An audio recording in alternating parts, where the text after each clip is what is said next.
Happening now on First Coast News. A Jacksonville attorney caught in a web of crime. The jaw-dropping thing he did to feed his cocaine addiction. Plus, an elderly woman is still nowhere to be found. Why neighbors say police have been called to her home in the past. And a medical breakthrough right here in Jacksonville. I've been very fortunate, and I am very thankful for it. The major efforts to help people with a rare disease. First Coast News at 11 starts now. And we start tonight with a First Coast News exclusive. A local criminal defense attorney is at the center of a complicated web of crime. This is an interesting story. Federal agents say a Jacksonville attorney had a serious drug addiction. So how serious? Well, they say he actually gave convicted felons guns in exchange for cocaine. This is a story we've been following for 2 years now, and tonight we're showing you what we found out. Drug dealing is a violent business, especially here in Jacksonville.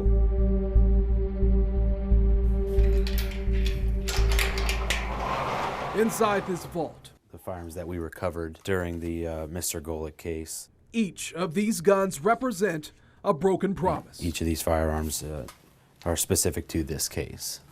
ATF agent Mark Mutz is referring to the case of Tomislav Golick, a former criminal defense attorney and Duval County public defender. These firearms range from small caliber pistols to shotguns and to several different types of rifle. The guns were part of Golick's private collection. According to ATF, at least 15 of them ended up on the streets to feed his growing cocaine addiction. Mr. Golick was an individual who had a severe drug problem. Mr. Golick would often trade these firearms in order to support his drug habit. Federal agents say Golick started dealing with convicted felons, swapping guns for cocaine. After their interactions with Mr. Golick, they were armed. He also took cocaine as payment for legal services. According to court records, Shaquana Brookins, who trafficked prostitutes throughout Mayport and the South Side, hired Golick to represent those women when they were arrested. His payment? Cocaine. As time progressed and Mr. Golick's drug problem became more severe, then he became unable to retrieve the firearms on his own. ATF agent Eric Fox says Golick's web of crime expanded beyond the shadows of Jacksonville. That criminal element of the prostitution, the constantly trying to acquire firearms is basically still out there. So as we arrest one person, we realize, there's 2 or 3 others that they're affiliated with. At this point, Golick and his attorney attempted to broker a deal with the U.S. Attorney's Office. In 2015, Golick became a confidential informant for the Bureau of Alcohol, Tobacco, and Firearms. The deal required him to come clean about his guns and stay sober. But according to a warrant obtained by First Coast News, Golick couldn't kick his drug habit, and he didn't tell ATF about every gun he traded, including one that showed up here at this BP gas station during a traffic stop. The hardest part was not knowing who your defendants were. And this surveillance video shows a JSO patrol officer pull over a stolen vehicle. The ATF says Golick's dealer, Lamar Ivory, was a passenger. Inside the vehicle was a gun registered to Golick. We thought we had a good grasp on the firearms Mr. Golick had introduced to the community, and at that point we realized the scope and the magnitude of what Mr. Golick had done. Golick pleaded guilty to federal weapons charges in December of 2015. He's currently serving an 18-month sentence in a federal prison in South Carolina. When he's released in July, he will have completed the cycle from officer of the court to suspect to informant to inmate.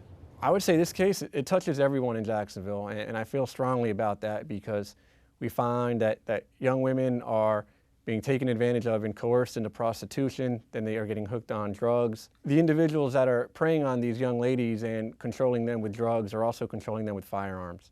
And they're using those illegal firearms to control their turf, control these ladies, and assert their power in a criminal fashion. So this is what we know. Golick's law license is suspended for 3 years, and he has to remain sober. First Coast News mailed multiple letters to Golick in federal prison, but we got no response. His lawyer and the U.S. attorney declined comment on this story.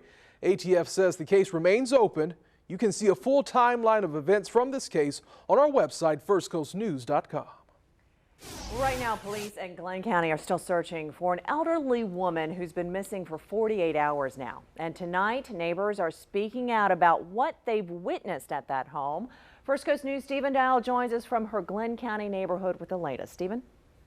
Linda Manfield's home remains a crime scene tonight, and everyone that I spoke with in this community is on edge, knowing that she's been missing for a number of days. We also learned tonight that a relative of Mansfield by the name of John Roosevelt was arrested the same day that police came here to the home and discovered that she was missing. Now, we do not know if there's a connection to her disappearance with Roosevelt. Neighbors tell me the son of Mansfield, who lived here with her, was also arrested on that same day. But we have not connected if John Roosevelt is the son that was arrested. He's in the Glenn County Detention Center charged with forgery and other charges. So instantly we talked to people in the community and they say they only saw her take out the trash and walk her dogs. Checks the mail or gets in her car and leaves. And I did see them yesterday take the car. They hauled the car out on a wrecker or a flatbed. Neighbors also say earlier this week, in the midst of the storm, investigators were here having dozens of cars going in and out of the house, bringing multiple evidence bags out. They were hauling in bags, I guess from watching crime scenes, brown bags with, I guess, evidence, just combing the yard and I guess looking for anything they could find. There is a silver alert for Mansfield. Detectives have told us that they have evidence that they believe can help them in finding how she disappeared. If you have any information, you're urged to call 911 or the Glenn County Police Department. Reporting from Glenn County, Stephen Dial, First Coast News. This just into the newsroom right now. A Jacksonville sex offender is off the streets tonight. 68-year-old Jerome Chari is now in the Duval County Jail, accused of sexually abusing 2 children. Police say the children came forward back in April. Chari is a registered sex offender and previously served a 15-year prison sentence for molestation. Thanks to all the recent rain, Stephen C. Foster State Park in White Springs, Florida, not too far from Lake City, has now reopened just in time for the popular Florida Folk Festival this weekend, the oldest state-run festival in America. The park has been closed for weeks because of the massive West Mims fire in the Okefenokee. Crews worked tirelessly to make sure the park was protected from the flames. With the park reopened, you can once again reserve cabins and campsites. Police need your help tonight finding a man who robbed the First Florida Credit Union. These pictures were just released to us. This all happened off St. John's Avenue about 3 weeks ago. Police say this man that you see here with a hat and sunglasses came inside the credit union with a gun. They say he demanded money from the teller and then he just walked out. If you know who he is, you're asked to call JSO. For the first time in decades, there is hope for people living with a really rare disease called spinal muscular atrophy, or SMA. A new drug has the potential to stop the progression of the disease and perhaps even reverse it, believe it or not. So far, only one woman in Florida has been given the drug, and she just happens to live right here on the First Coast. Our Honey Rodriguez spoke with her and the first physician in Jacksonville to administer it.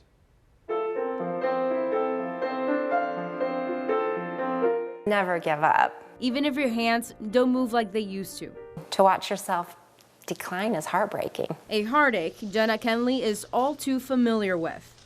I remember going to kindergarten and I could only go up steps like 1 at a time. The St. Johns County wife and mother was officially diagnosed with spinal muscular atrophy, or SMA, when she was 18. Your muscles start shrinking away and wasting away. Until you eventually lose all strength. Every day you wake up and you hope that you can get to your feet yet to take care of yourself. It's a rare disease with no cure, but there's finally hope, thanks to a new drug and a neurologist at Mayo Clinic, Dr. Bjorn Oscarson, administering it. Advanced type of drug that binds to the DNA molecules and can help compensate for genetic defect in people who have this disease called spinal muscular atrophy. First treatment ever for SMA. Jenna is already noticing changes in her body. I came home and I picked up that blow dryer and I could grasp it. I couldn't believe it. That finger was not flying up. It's a new kind of hope to continue fighting for those she cares about the most. I want to be here for her and I want to be active and, you know, a good mom to her. In St. Johns County, I'm Honey Rodriguez First Coast News. That is such good news to hear, and she can play that piano so beautifully. Well, this man right here, he's accused of exposing himself to a child, and he will remain in jail, at least for now.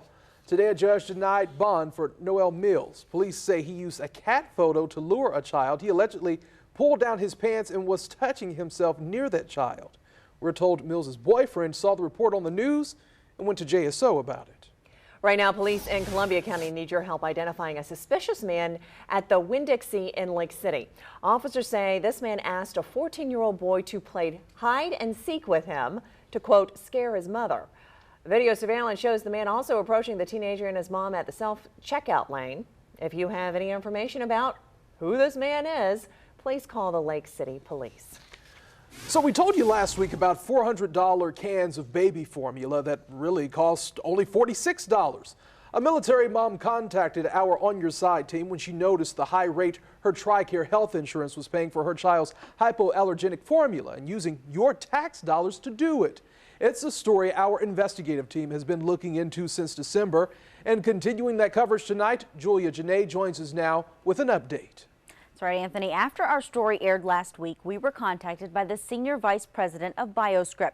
That's a company named in our piece because they received the payment from TRICARE Insurance for the formula that was priced at 10 times the wholesale rate. Now, in an email yesterday, Vice President Catherine Stalmach told me what has been happening since First Coast News first contacted her about this case back in December. She says BioScript employs a committed federal health services team who has been analyzing this case with Humana Military over the past 6 months. The discussions have included evaluating several alternatives to the current TRICARE reimbursement methodology. While neither BioScript nor Humana Military can change the TRICARE pricing model, these alternatives may be more cost-effective to the government and the beneficiary in the future. Now, this pricing is not specific only to BioScript. Any company providing meal replacement formula to a TRICARE recipient is under the same model. We also have a clarification about BioScript from our first story. While they are the company that gets payment from TRICARE for the formula, they do not manufacture Neocate. They are the provider of that formula to patients, along with other home infusion services. We plan on continuing to monitor what happens with this case and whether there are any steps toward cost reduction for the government, our men and women who serve, and taxpayers. For now, we'll get those updates to you when they come. For now, reporting for On Your Side, Julia Janae, First Coast News. All right, Julia, thank you so much. Well, football, beer, and guns. We now know that your guns are welcome at all tailgates at every public university in Georgia. Some say with alcohol and rowdy students, adding guns is a recipe for disaster. But the guns will have to stay in the parking lot. The state law bans guns in the stadiums, student housing, and daycare centers on campus. You also have to have a state gun permit to carry. We are just hours away from the grand opening of the new downtown Jacksonville amphitheater, Daly's Place, and it is all lit up tonight. It has been for a couple nights. Oh, right? yeah, we can see it every night just right across the street. And tonight we are getting our first look inside the new venue. So take a look. 5,500 seats have been installed inside this $90 million facility. Right now, crews are finishing the final touches, including on-stage lighting and also those premium seat railings. On Saturday night, hometown favorite Tedeschi Trucks Band will perform. The following day, OAR is performing with Train, and then on Tuesday you have the Dave Matthews Band and Tim Reynolds playing. Tickets are still available. Quite a lineup. Oh, yeah. A Florida college student was not satisfied with his grade, and so he went through some extreme lengths to change this grade, and well, now he's in some legal trouble. Yes, he is. Plus, if parents only knew. Tonight, teenagers reveal what stresses them out the most. Well, we were stressed out due to the lack of rain, but then the polar and subtropical jet stream came together and produced big rains. Now those jet streams are splitting apart. We'll see what that means for Memorial Weekend. Okay, how far would you go to make the grade? A University of Central Florida student is accused of hacking into a computer and changing his grade from an F to a B. Police say 22-year-old Sami Amar went inside the mathematics building and illegally accessed the grading system. Surveillance captured it all. Then the engineering professor got suspicious when reviewing grades because he says Amar only turned in one assignment the entire semester. Amar is now banned from campus and charged with a felony. Wow. Well, the pressure to perform is something many teens feel stressed about, and some find it difficult to talk with their parents. So tonight, we have an eye-opening look as families sit down face to face as our series, If My Parents Only Knew, continues. Have a seat, open the envelope. In the envelope are going to be cards with some questions. Answer them as honestly and openly as you can. Explain 3 things that stress me out the most. Basically, anything to do with grades. Trying to keep my grades up so my GPA can be high enough, to actually get into an accredible college. Y'all are always on my case about getting B's and bad grades. At times we feel like that you are not putting the effort into it. You're not pushing yourself. Is that correct? Yeah. Do we want to use the word yeah? No. Let's use good grammar. Let's go to the next question. Okay. If I could change one thing in my life, I guess I would want us to have more money. Okay. Just be honest, speak from your heart. As far as going to college, if we had more money, then it wouldn't just be so stressful, Social media nowadays allows people to say anything they want anonymously, like people who make a fake account, and they'll say all this negative and hate towards me, but in my face, in person, they would never have done that. This is a big deal for kids, and they really have a hard time escaping from it. For many adolescents, carrying around this in their backpack is like carrying around the entire high school population on their backs. If I could change one thing in my life, I would change my surrounding. What do you mean change your surrounding? How so? You know how everybody getting shot and killed and stuff? What worries me? So what worries me is that my friends won't like me. I just become completely lonely, be alone. That worries you? Yeah. Well, when he said that, it almost took my breath away. At times, teenagers feel really disconnected. A parent has to be engaged and try to get a sense for whether the teenager is starting to feel helpless and hopeless. So that concludes our series on If My Parents Only Knew. We have information for all you parents at home on firstcoastnews.com. That information comes from a licensed professional counselor to help you spot signs of real trouble with your teenagers. Wow. So we've got a big weekend in front of us, a holiday weekend. We do. People want really good weather. Yes, they do. And it's always good to want and to hope, but meteorologically, when we do such things, yes.